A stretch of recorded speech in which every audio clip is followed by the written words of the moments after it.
ఒక్క జనసైనికుడికి నా ధన్యవాదాలు.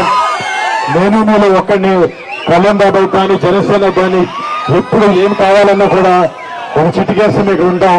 అండ్ డెఫినెట్లీ బాగా జనసేన మేము ఎప్పుడూ ఉంటాం.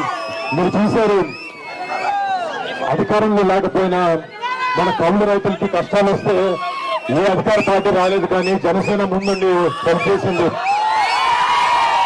అలాగే మత్స్యకారులకి ఏదైనా ప్రాబ్లం వచ్చినప్పుడు కూడా ఫస్ట్ కళ్యాణ్ బాబాయ్ ఉంచున్నాడు.